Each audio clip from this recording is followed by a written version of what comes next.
Good evening. Thanks for joining us.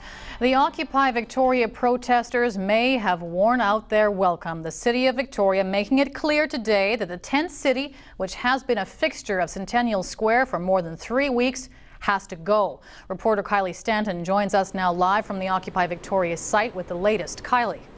Well, Stacey, the deadline has come and gone. It was set out by the City of Victoria for 12 o'clock noon today. And as you can see, the encampment here at Centennial Square remains. Tents are not coming down. Now, some spots have been cleared up. The area near McPherson Playhouse was littered in possessions and draped with tarps earlier this morning. Now, that's relatively cleared, but you can see behind me the tents remain. And those inside and occupying those tents say they aren't going anywhere anytime soon. Have the right to peacefully assemble. Stand for that right. Lining Centennial Square more determined than ever. Come and join. Hundreds gather 3 weeks into the Occupy Victoria movement, holding hands and holding their ground. It's time everybody engages their This is what democracy looks like. This is what democracy looks like. Chants echo through the site, a response to the recent move made by the City of Victoria. We gave notice to the occupiers that they needed to vacate the square by noon today.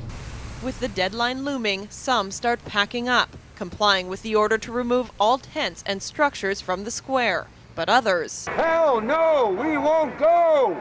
those defying the deadline, are prepared to face the consequences. But they never came. Yeah, I was a little surprised they weren't at least giving some tickets, but not disappointed, I guess.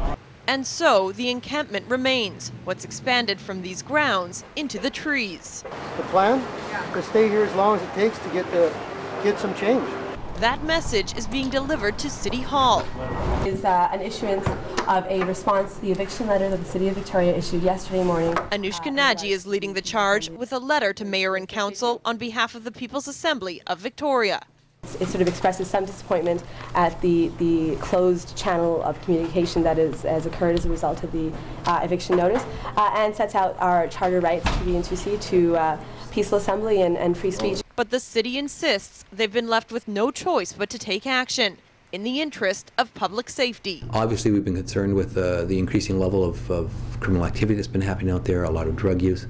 Really, the nature of the Occupy movement here has really changed over the last 2 weeks. Since the first tents went up on October 15th, police have responded to 63 calls, split between security, the public, and campers themselves. Assaults have occurred and arrests have been made in an effort to curb the emerging trend. We're noticing that the camp is changing to more of a tent city like we saw in the past at Cridge Park. So we're really keeping an eye on that and just trying to monitor as best we can. At the same time, the city has filed for an injunction with the BC Supreme Court to have the premises vacated. It's a process that could take more than a week and a decision that lies in the hands of a judge. If you don't get an injunction, what's plan B if you have it? Then it's out of our hands. And the court's basically ruled that they can stay here as long as they want. It would be cause for celebration, like this one. But if an injunction is granted, Centennial Square could be silenced.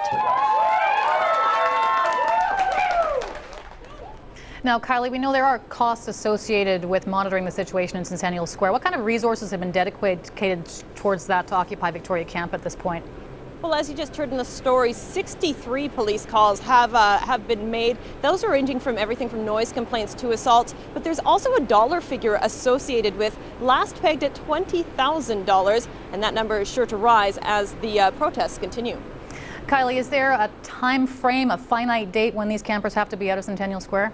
Well, speaking with Mayor Dean Fortin today, he said November 26th, pegging that as the date. That's when 20,000 people are expected to be drawn to Centennial Square for holiday festivities like the Christmas tree light up. He would like to have everything taken care of by then. Like he did say, he would like everyone to comply voluntarily, but the injunction that he's hoping to receive through the BC Supreme Court could take 5 to 10 days. That's why the city is moving on this now.